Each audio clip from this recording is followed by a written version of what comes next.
कल्पना की जगह की, जहां आज सिर्फ तपता हुआ रेगिस्तान और रेत के टीले हैं, लेकिन हजारों साल पहले वहां पवित्र नदियों की कलकल और महादेव के मंत्र गूंजते थे। क्या अरब की इस रेत के नीचे सनातन धर्म का कोई गहरा राज दफन है? आज हम पर्दा उठाएंगे मक्केश्वर महादेव के उस स्वयंभू शिवलिंग के रहस्य से, जिसे दुनिया से छिपाने के लिए एक भयावह साजिश रची गई। क्या आप इस रहस्य को जानने के लिए तैयार हैं? अगर ऐसी रहस्यमयी और अनसुनी धार्मिक कथाएं आपको सुनना अच्छा लगता है तो इस वीडियो को अभी लाइक जरूर करें और सभी शिव भक्त कमेंट में हर हर महादेव लिखकर अपनी भक्ति जरूर प्रकट करें। नमस्कार दोस्तों, एक ऐसा समय जब यह धरती आज जैसी नहीं थी, जब शहरों का शोर नहीं था, न सीमाओं की दीवारें थीं, न धर्म के नाम पर कोई भेदभाव। वह समय था त्रेता युग का, एक ऐसा युग जब पूरी पृथ्वी पर धर्म का प्रकाश फैला हुआ था और मनुष्य का जीवन प्रकृति और अध्यात्म के साथ गहराई से जुड़ा हुआ था। लोग स्वयं को अलग अलग समुदायों में नहीं बांटते थे, बल्कि एक ही परम सत्ता की संतान मानते थे। उनके जीवन का उद्देश्य केवल धन या शक्ति नहीं था, बल्कि धर्म, संतुलन और आत्मिक शांति था। उसी समय पृथ्वी के पश्चिमी भाग में एक अत्यंत सुंदर भूमि थी, जिसे आज हम अरब के नाम से जानते हैं। लेकिन उस युग में यह स्थान रेगिस्तान नहीं था। यहाँ दूर दूर तक फैली हरियाली थी, निर्मल जल की नदियां बहती थीं और हवा में एक अद्भुत शांति महसूस होती थी। यह भूमि साधकों और भक्तों की भूमि थी, जहाँ हर दिन भगवान के स्मरण से शुरू होता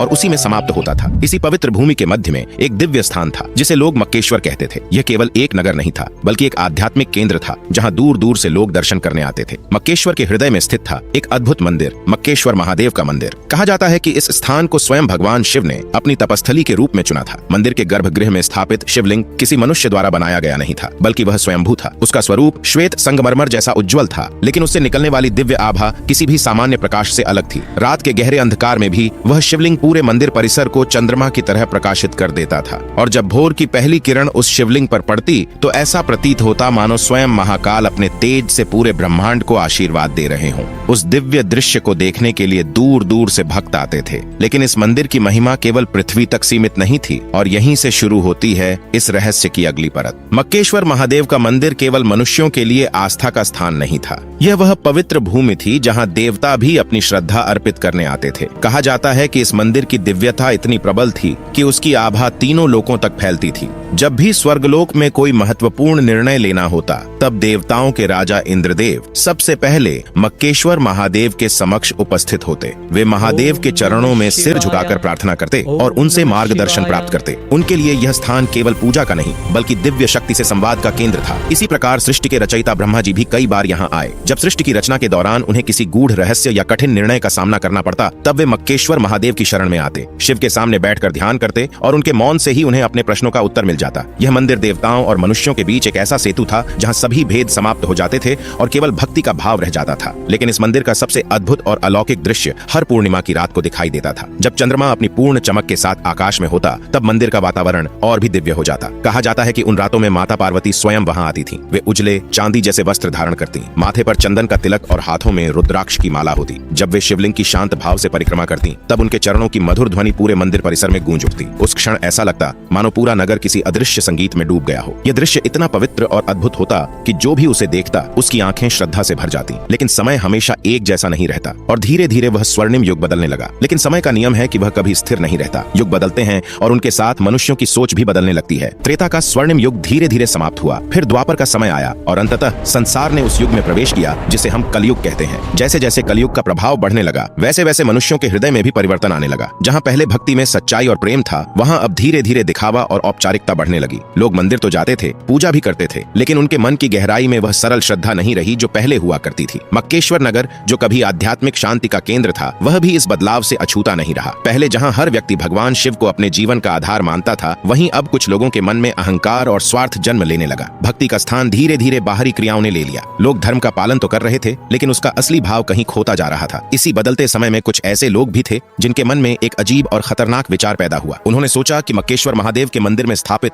वह दिव्य शिवलिंग असाधारण शक्ति का स्रोत है। अगर उस शक्ति को किसी तरह अपने नियंत्रण में कर लिया जाए, तो शायद वे दूसरों से अधिक शक्तिशाली बन सकते हैं। यह विचार धीरे धीरे उनके मन में एक योजना का रूप लेने लगा। वे यह भूल गए कि शिव किसी एक व्यक्ति या समूह की संपत्ति नहीं है। महाकाल अनंत है, उन्हें कोई दीवार, कोई सीमा बांध नहीं सकती। लेकिन अज्ञान हमेशा सत्य को समझने से रोक देता है, और इसी अज्ञान ने एक ऐसी घटना घटना को जन्म दिया जिसने मक्केश्वर की पवित्र भूमि की दिशा ही बदल दी। एक भयावह अमावस्या की रात आने वाली थी और उसी रात कुछ ऐसा होने वाला था जिसे सुनकर आज भी रूह कांप उठती है। वह रात असामान्य रूप से शांत थी। आकाश में अमावस्या का गहरा अंधकार छाया हुआ था। चांद कहीं दिखाई नहीं दे रहा था और तारे भी जैसे डर के मारे अपनी चमक छुपा बैठे थे। हवा की गति थम सी गई थी, मानो पूरी प्रकृति किसी अनजानी घटना को महसूस कर रही हो। मक्केश्वर नगर उस रात असामान्य रूप से शांत था। मंदिर के भीतर स्थापित दिव्य शिवलिंग अपनी उज्जवल आभा से पूरे गर्भगृह को प्रकाशित कर रहा था। लेकिन आश्चर्य की बात यह थी कि उस रात कोई भी भक्त दर्शन के लिए नहीं आया था, क्योंकि उसी समय कुछ लोग एक गुप्त योजना को अंजाम देने के लिए मंदिर की ओर बढ़ रहे थे। वे लोग अंधेरे का सहारा लेकर धीरे धीरे मंदिर के भीतर प्रवेश कर गए। उनके हाथों में बड़े और भारी पत्थर थे। उनके चेहरों पर भय और लालच का अजीब मिश्रण दिखाई दे रहा था। उन्होंने तय कर लिया था कि आज वे उस दिव्य शिवलिंग को पत्थरों से ढक देंगे ताकि उसकी शक्ति केवल उनके नियंत्रण में आ सके। जैसे ही उन्होंने पहला पत्थर शिवलिंग के सामने रखा, अचानक धरती हल्के से कांप उठी। मंदिर की दीवारों में कंपन महसूस हुआ, लेकिन उन्होंने इसे सामान्य घटना समझकर अनदेखा कर दिया। फिर दूसरा पत्थर रखा गया। इस बार आकाश में तेज गर्जना हुई और बादल जोर से गरजने लगे। तीसरा पत्थर रखते ही अचानक वर्षा शुरू हो गई, लेकिन यह कोई साधारण वर्षा नहीं थी। ऐसा लग रहा था मानो स्वयं प्रकृति इस पाप को रोकने की कोशिश कर रही हो। आकाश रो रहा था, धरती कांप रही थी और वातावरण में एक अजीब भय फैल गया था। फिर भी वे लोग अपने काम में लगे रहे। अंततः उन्होंने शिवलिंग के चारों ओर पत्थरों की दीवार बना दी और उसे पूरी तरह ढक दिया। जैसे ही अंतिम पत्थर अपनी जगह पर रखा गया, उसी क्षण आकाश में एक भयानक गर्जना गूंजी। वह आवाज किसी मनुष्य की नहीं थी, बल्कि ऐसी थी जो सीधे आत्मा को हिला दे। उस दिव्य स्वर ने पूरे नगर को कंपा दिया और उसी क्षण कुछ ऐसा हुआ जिसने इतिहास की दिशा बदल दी। जैसे ही शिवलिंग के चारों ओर पत्थरों की अंतिम परत रखी गई, मंदिर के भीतर एक गहरा और अजीब सा सन्नाटा फैल गया। ऐसा लगा मानो समय कुछ क्षणों के लिए ठहर गया हो। उसी क्षण आकाश में एक भयानक गर्जना गूंजी। वह आवाज किसी मनुष्य की नहीं थी, बल्कि एक ऐसी दिव्य ध्वनि थी जो सीधे हृदय को कंपा देती थी। उस आवाज ने कहा, हे मूर्खों, जो पाप तुमने किया है उसका फल तुम्हें और तुम्हारी आने वाली संतानों को भोगना पड़ेगा। मैं कहीं गया नहीं हूँ, बल्कि तुम ही मुझसे दूर हो गए हो। उस गर्जना की गूंज से पूरा मक्केश्वर नगर थर्रा उठा। पर्वत कांपने लगे,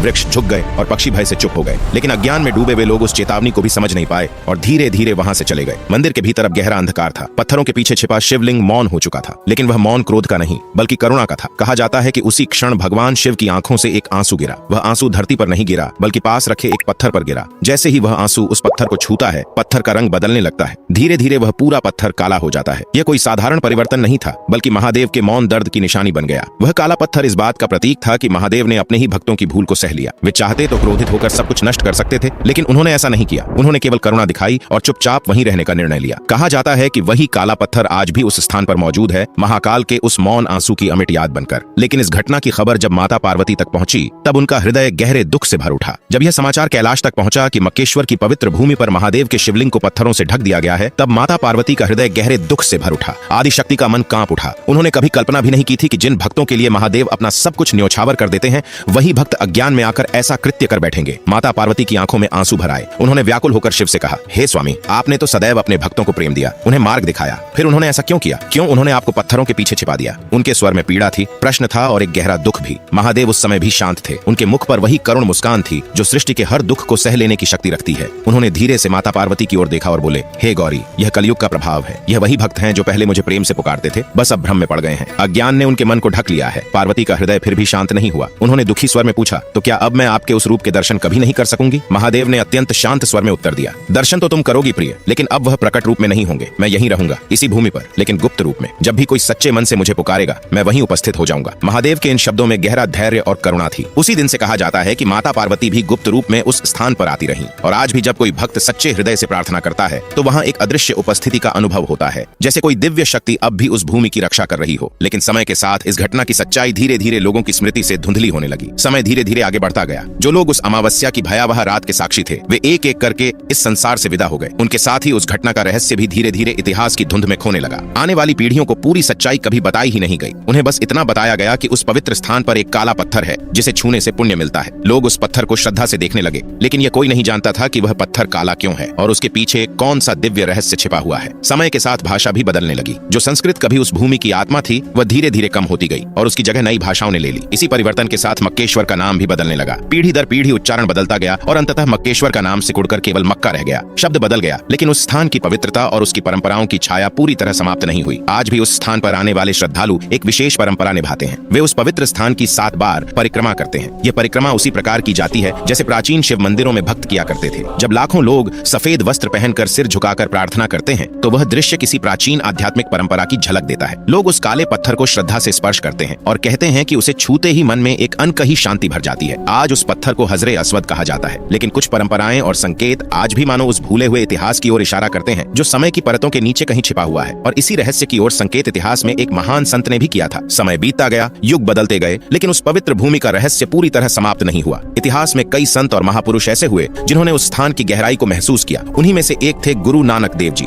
कहा जाता है कि अपनी यात्राओं के दौरान जब वे उस पवित्र स्थल पर पहुंचे तो उन्होंने वहां की आध्यात्मिक ऊर्जा को तुरंत पहचान लिया। वे जानते थे कि यह स्थान केवल एक सामान्य धार्मिक स्थल नहीं है, बल्कि इसके पीछे एक गहरा आध्यात्मिक इतिहास छिपा हुआ है। एक दिन वे विश्राम कर रहे थे। थकान के कारण वे लेट गए और उनके पैर उस दिशा में थे जिसे वहां के लोग अत्यंत पवित्र मानते थे। वहां मौजूद लोगों ने यह देखकर आपत्ति जताई। उन्होंने गुरु नानक से कहा, आपने अपने पैर उस पवित्र दिशा की ओर क्यों कर रखे हैं? यह अनादर है। यह सुनकर गुरु नानक देव जी मुस्कुराए। उनके चेहरे पर अद्भुत शांति थी। उन्होंने बहुत सरल शब्दों में उत्तर दिया, तो मेरे पैर उस दिशा में कर दो जहां परमात्मा नहीं है। उनके इन शब्दों को सुनकर वहां उपस्थित लोग कुछ क्षणों के लिए मौन हो गए, क्योंकि यह केवल एक उत्तर नहीं था बल्कि एक गहरा आध्यात्मिक संदेश था। गुरु नानक यह समझाना चाहते थे कि परमात्मा किसी एक दिशा, एक स्थान या एक नाम तक सीमित नहीं है। वह हर दिशा में है, हर स्थान पर है और हर हृदय में विद्यमान है। यह वही सत्य है जिसे समझने में मनुष्य को अक्सर पूरी उम्र लग जाती है। गुरु नानक का यह संदेश उस रहस्य की ओर भी इशारा करता है जो उस भूमि के भीतर कहीं छिपा हुआ है। समय के साथ विज्ञान ने भी कई रहस्यों को समझने की कोशिश की और जब उस काले पत्थर की जांच हुई तो कुछ ऐसे तथ्य सामने आए जिन्होंने लोगों की जिज्ञासा और भी बढ़ा दी। शास्त्रों में कहा गया है कि सत्य चाहे जितना भी छिपा हो, एक दिन अवश्य प्रकट होता है। समय की धारा भले ही इतिहास को धुंधला कर दे, लेकिन सत्य की ज्योति कभी पूरी तरह बुझती नहीं। माना जाता है कि जब कलयुग अपने अंतिम चरण में पहुंचेगा तब वह रहस्य भी संसार के सामने आएगा जो सदियों से परतों के नीचे छिपा हुआ है। उस दिन लोग यह समझ पाएंगे कि अलग अलग नामों और परंपराओं के पीछे वास्तव में एक ही परम सत्य छिपा था। लोग यह भी महसूस करेंगे कि वे सदियों से उसी एक परम शक्ति की आराधना कर रहे थे, बस मार्ग अलग अलग थे। जब यह समझ दुनिया में फैलेगी तब धर्म विभाजन का कारण नहीं रहेगा, बल्कि लोगों को जोड़ने का माध्यम बनेगा। उस दिन मानवता को यह एहसास होगा कि ईश्वर किसी एक समुदाय का नहीं बल्कि पूरी सृष्टि का है। और शायद वही क्षण होगा जब दुनिया में शांति की एक नई शुरुआत होगी।